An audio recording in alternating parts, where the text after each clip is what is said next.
स्वामी के चरणों में भाग 5। सुंदर जी यीशु जी से कहते हैं, हे स्वामी, यदि आप स्वयं को एक विशेष रूप में संसार पर प्रकट करें तो संसार परमेश्वर के अस्तित्व पर शंका करना बंद कर देगा।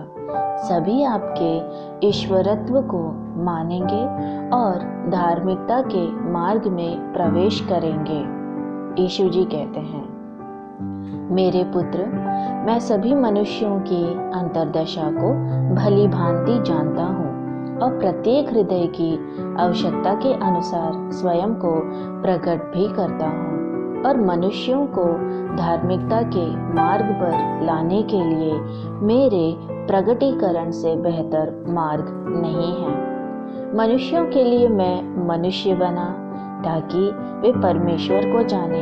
यह नहीं कि मैं भयानक और अजनबी हूँ, पर प्रेम से भरपूर और उसी के समान, क्योंकि मनुष्य परमेश्वर के स्वरूप है और उसके स्वरूप की समानता में सृजा गया है। मनुष्य के मन में स्वाभाविक अभिलाषा होती है कि वह परमेश्वर को देखे जिस पर वह विश्वास करता है और जो उससे प्रेम करता है, परंतु पिता को देखा नहीं जा सकता क्योंकि उसकी प्रकृति समझ से परे है और जो उसे समझे वह उसी के जैसी प्रकृति का होगा। पर मनुष्य समझने योग्य प्राणी है और इसीलिए वह परमेश्वर को देख नहीं सकता, परंतु परमेश्वर प्रेम है और उसने मनुष्य को भी प्रेम करने की योग्यता दी है। इस कारण प्रेम की लालसा को संतुष्ट करने के लिए उसने अस्तित्व का वह स्वरूप धारण किया जिसे मनुष्य समझ सकता था। इसीलिए वह मनुष्य बना और उसकी संतानें एवं सभी पवित्र स्वर्गदूत उसे देखे और आनंदित हो सके। कुलिस्सियों 1:15-2:9। इस कारण मैंने कहा था कि जिसने मुझे देखा उसने पिता को देखा। यूहन्ना 14:9-10। और मनुष्य के रूप में यद्यपि मैं पुत्र कहलाता हूँ, मैं ही अनंतकालीन अनंत परमेश्वर पिता हूँ। यशाया 9:6। मैं और पिता और पवित्र आत्मा एक हैं। जैसे कि सूर्य में ऊष्मा और प्रकाश दोनों हैं, पर प्रकाश ऊष्मा नहीं और ऊष्मा प्रकाश नहीं है, पर दोनों एक हैं। यद्यपि उनके प्रगटीकरण के स्वरूप भिन्न भिन्न हैं, इसी प्रकार मैं और पवित्र आत्मा परमेश्वर से निकले हैं और संसार को ऊष्मा और प्रकाश देते हैं। आत्मा जो बपतिस्मे की आग है, विश्वासियों के हृदय के सभी प्रकार के पापों को जलाकर भस्म करती है और उन्हें शुद्ध और पवित्र बनाती है। मैं जो सच्ची ज्योति हूँ, यूहन्ना 1:9-8-12, सभी अंधकार और बुरी अभिलाषाओं को दूर करता हूँ और अगुवाई करता हूँ कि धार्मिकता के मार्ग पर चलकर वे अंत में उनके अनंत निवास में पहुँचे। फिर भी हम तीन नहीं पर एक हैं, जैसे कि सूर्य भी केवल एक है। परमेश्वर ने मनुष्य को जो सामर्थ्य, योग्यता और उच्च क्षमताएं दी हैं, उनको क्रिया रूप में लाना अवश्य है, अन्यथा वे धीरे धीरे कम और समाप्त हो जाते हैं। इसी प्रकार विश्वास यदि जीवित परमेश्वर पर सचमुच स्थिर ना किया जाए, पाप के प्रभाव से बिखरने लगता है और संदेह में बदल जाता है। अक्सर हम यह सुनते हैं, यदि मेरी यह या वह शंका दूर हो जाए तो मैं विश्वास कर लूँगा। यह इस प्रकार है जैसे कोई डॉक्टर के पास टूटी हड्डी या शरीर का अंग लेकर उपचार के लिए जाए और कहे कि उस अंग को ठीक करने से पूर्व दर्द को दूर कर दे। निश्चय यह मूर्खता है, क्योंकि दर्द तो हड्डी टूटने के कारण होता है और जब हड्डी जुड़ जाएगी तो दर्द स्वतः समाप्त हो जाएगा। इसी प्रकार पाप के कार्य मनुष्य के परमेश्वर के साथ संबंध को तोड़ देते हैं और शंकाएं, आत्मिक दर्द उठना आरंभ हो जाता है। अब यह आवश्यक है कि परमेश्वर से पुनः मेल मिलाप हो जाए और तब परमेश्वर के ईश्वरत्व और अस्तित्व से जुड़े सभी प्रश्न एवं शंकाएं स्वतः तिरोहित हो जाएंगे। तब दर्द के स्थान पर अद्भुत शांति घर करेगी, जो यह संसार नहीं दे सकता है, ना ले सकता है। इसीलिए मैंने देह धारण किया ताकि परमेश्वर और बेचारे टूटे हुए मनुष्य के बीच मेल मिलाप हो जाए और वे स्वर्ग में परमेश्वर के साथ सदा सदा के लिए खुश रहें। परमेश्वर प्रेम है और प्रत्येक जीवित प्राणी में उसने प्रेम करने की योग्यता या क्षमता रखी है, विशेषकर मनुष्य में। इस कारण यह बिल्कुल उचित है कि हमारा प्रेमी परमेश्वर, जिसने हमें जीवन जीने का कारण और प्रेम दिया, उसे भी यथा योग्य प्रेम का प्रतिदान मिले। उसकी अभिलाषा है कि उसकी समस्त सृष्टि उससे प्रेम करे, और यदि यह प्रेम सही रूप में उपयोग ना किया जाए और यदि हम अपने संपूर्ण हृदय, मन और बल से परमेश्वर से प्रेम ना करें जिसने हमें प्रेम से भरा है, तब यह प्रेम अपने उच्च स्थान से नीचे गिरकर मात्र स्वार्थ बन जाता है। इस प्रकार हमारे लिए और परमेश्वर के सृजित अन्य प्राणियों के लिए संकट का प्रारंभ हो जाता है। प्रत्येक स्वार्थी मनुष्य अजीब लगता है, वह स्वयं का हत्यारा बन जाता है। मैंने यह भी कहा था, अपने पड़ोसी से अपने समान प्रेम रख। यद्यपि एक दृष्टि से देखें तो सभी मनुष्य एक दूसरे के पड़ोसी ही हैं, फिर भी यहाँ पड़ोसी का संदर्भ उनसे है जो विशेष तौर पर हमारे आसपास ही निवास करते हैं, और जो आसपास रहते हैं उनके साथ कुछ दिनों तक शांतिपूर्ण रहना आसान बात है। परंतु यदि कोई जो आपके आसपास रहे और दिन प्रतिदिन आपके लिए परेशानी का कारण बने, तो उसे सहन करना बड़ा कठिन काम है, और स्वयं जैसा प्रेम करना तो और भी कठिन है। परंतु जब आप इस बड़े संघर्ष में विजय पा लेते हैं, तब अन्य सभी लोगों से स्वयं के जैसा प्रेम करना अधिक आसान हो जाता है।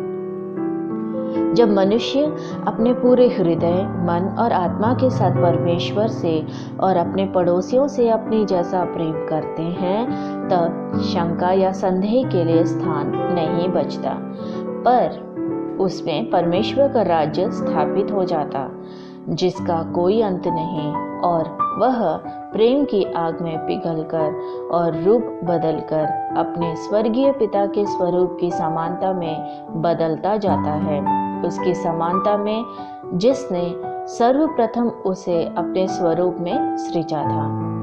मैं स्वयं को अपने वचन बाइबल के द्वारा भी प्रकट करता हूँ, उन पर जो सच्चे हृदय से मेरी खोज करते हैं। जिस प्रकार मनुष्य के उद्धार के लिए मैंने मनुष्य की देह धारण की, वैसे ही मेरा वचन भी जो आत्मा और जीवन है, यूहन्ना 6:63 मनुष्यों की भाषा में लिखा गया, अर्थात उसमें मेरी प्रेरणा और मानवीय तत्व भी सम्मिलित हैं। परंतु जिस प्रकार मनुष्य मुझे नहीं समझते, वे मेरे वचन को भी नहीं समझते। उसे समझने के लिए इब्रानी या यूनानी भाषा का ज्ञान आवश्यक नहीं है, परंतु जो आवश्यक है वह है पवित्र आत्मा की सहभागिता।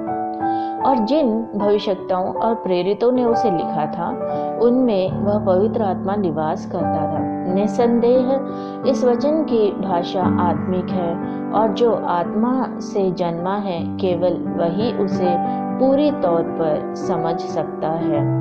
वह चाहे तो विश्व की आलोचनाओं से परिचित व्यस्त हो या केवल एक बच्चा, उसे यह आत्मिक भाषा भली भांति समझ में आती है, क्योंकि यह उसकी मातृभाषा है। परंतु स्मरण रखें कि जिनकी बुद्धि केवल इस संसार की है, वे उसे नहीं समझ सकते, क्योंकि उनका पवित्र आत्मा में कोई भाग नहीं है। प्रकृति की पुस्तक में भी, जिसका लिखने वाला मैं ही हूँ, मैं स्वयं को निर्बाध रूप में प्रकट करता हूँ, परंतु इस पुस्तक को पढ़ने के लिए भी आत्मिक अंतर्दृष्टि की आवश्यकता है। ऐसे मनुष्य मुझे पा सकते हैं, अन्यथा खतरा है कि मुझे पाने के स्थान पर वे मुझसे और दूर चले जाएं या भटक जाएं। अंधा मनुष्य अपनी उंगलियों के पोर से आंखों का काम लेता है और केवल स्पर्श मात्र से पुस्तक पढ़ता है, पर स्पर्श मात्र से वह सत्य का वास्तविक आंकलन नहीं कर सकता। अज्ञेयवाद और संशयवाद के निष्कर्षों ने यह साबित भी किया है, क्योंकि वे पूर्णता के स्थान पर केवल त्रुटियों को देखते हैं। दोष निकालने वाले आलोचक पूछते हैं, यदि विश्व का कोई सर्वशक्तिमान सृजन करता है तो इसमें इतनी त्रुटियां क्यों हैं, जैसे चक्रवात, भूकंप, ग्रहण, पीड़ा, दर्द, मनुष्य और मृत्यु और अन्य। इस आलोचना की मूर्खता की तुलना एक अनपढ़ व्यक्ति से भी की जा सकती है, जो एक अधूरी इमारत या तस्वीर में गलतियां पाता है, किंतु कुछ समय बाद जब वे पूरी बन जाती है तब अपनी मूर्खता पर लज्जित होता है और अंत में उनकी प्रशंसा करता है। इसी प्रकार परमेश्वर ने एक दिन में विश्व का यह रूप नहीं रचा और ना ही एक दिन में पूर्णता आएगी। समस्त सृष्टि सिद्धता और पूर्णता की ओर बढ़ रही है, और यदि दूर से देखना संभव होता तो इस विश्व का मनुष्य परमेश्वर की आंखों से सिद्ध विश्व या संसार को देख पाता, जिसमें कोई त्रुटियां नहीं, और वह भी परमेश्वर की स्तुति प्रशंसा में झुकता और कहता, सब कुछ बहुत अच्छा है। उत्पत्ति 1:31।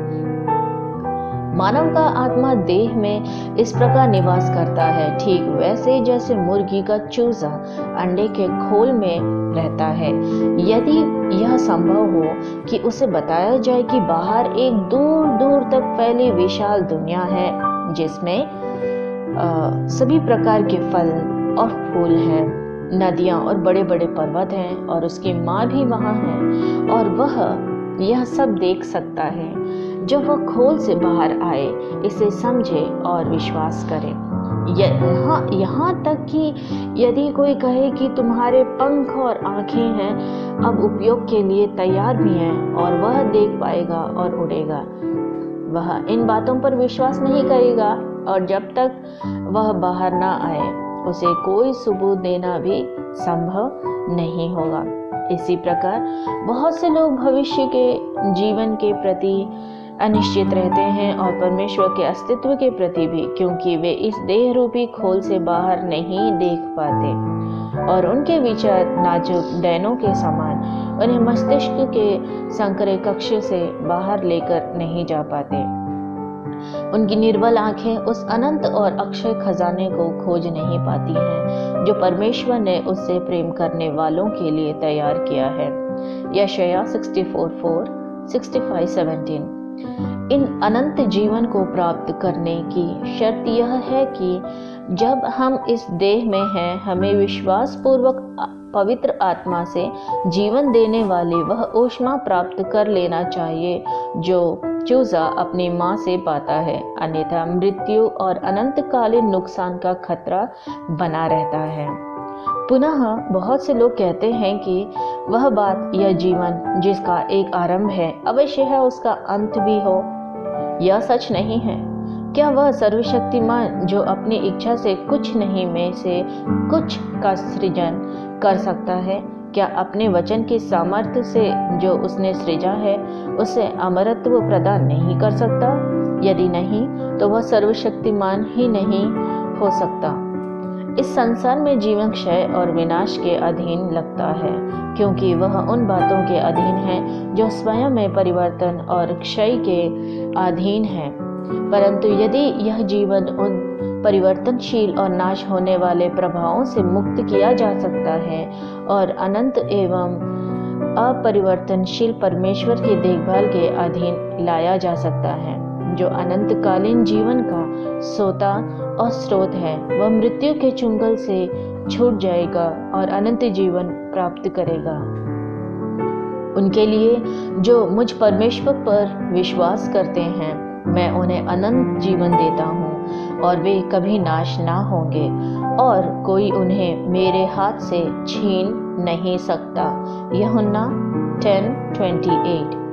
प्रभु परमेश्वर वह है जो है और जो था और जो आने वाला है, जो सर्वशक्तिमान है। यह कहता है कि मैं ही अल्फा और ओमेगा हूँ। प्रकाशित वाक्य 1:8। Thanks for watching. It will be continued. God bless you.